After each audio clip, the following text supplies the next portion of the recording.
ಕೇಂದ್ರ ಸರ್ಕಾರದಿಂದಲೇ ರೈತರು ತೊಂದರೆಯಲ್ಲಿದ್ದಾರೆ ಅಂತ ಹೇಳಿ ಬೆಳಗಾವಿಯಲ್ಲಿ ಸಚಿವರಾದ ಸಂತೋಷ್ ಲಾಡ್ ಕಿಡಿಕಾರಿದ್ದಾರೆ.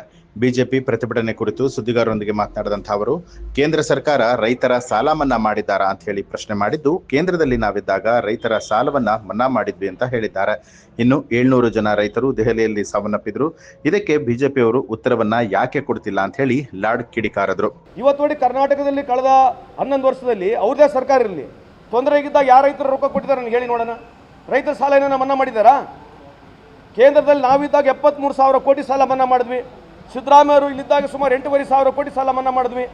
ಎಲ್ಲರಿಗಿಂತ ಹೆಚ್ಚಾಗಿ ಇವತ್ತು ಕೇಂದ್ರದಲ್ಲಿ ಇರ್ತಕ್ಕಂಥ ಬಿಜೆಪಿ ಸರ್ಕಾರ 16.5 ಲಕ್ಷ ಕೋಟಿ ಉದ್ಯಮಿದಾರ ಸಾಲ ಮನ್ನಾ ಮಾಡಿದೆ.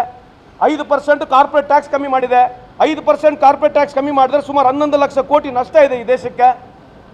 ಇದ್ರ ಬಗ್ಗೆ ಯಾರು ಚರ್ಚೆ ಮಾಡಂಗಿಲ್ಲಲ್ವಾ? ಕೇಳಿ ನೋಡ್ರಿ, ನಾನು ಹೇಳಿ ಸರಿದೆ ತಪ್ಪಿದೆ ಕೇಳಿ ನೋಡಿ. ಅದೇ ಅಲ್ಲಿ ರೈತರು 700 ಜನ ಅಲ್ಲಿ ರೈತರು ಡೆಲ್ಲಿಯಲ್ಲಿ ಆತ್ಮಹತ್ಯೆ ಮಾಡ್ಕೊಂಡ್ರು, ಸೂಸೈಡ್ ಮಾಡ್ಕೊಂಡ್ರು. ಇವ್ರ ಕಾಟದಿಂದ, ಇವ್ರು ಮಾಡಿರ್ತಕ್ಕಂಥ ನಿರ್ಬಂಧದಿಂದ ಭಾಳಷ್ಟು ಜನ ಅಲ್ಲಿ ಜೀವನ ಕಳ್ಕೊಂಡ್ರು. ಇವತ್ತು ರೈತರ ಬಗ್ಗೆ ಪ್ರೀತಿ ತೋರಿಸಿರ್ತಕ್ಕಂಥ ನೀವು ಕೇಳಿ, ಯಾಕೆ ರೈತರ ಸಾಲ ಯಾಕೆ ಮನ್ನಾ ಮಾಡಬಾರ್ದು ಕೇಳ್ರಲ್ಲ. ಕೇಂದ್ರದಲ್ಲಿ 11 ವರ್ಷ ಆಯಿತು, ಯಾಕೆ ರೈತರ ಸಾಲ ಮನ್ನಾ ಮಾಡಿಲ್ಲ ಕೇಳ್ರಿ. ನ್ಯೂಸ್ ಅಲರ್ಟ್, ನಿಮ್ಮಿಂದ ನಿಮಗಾಗಿ.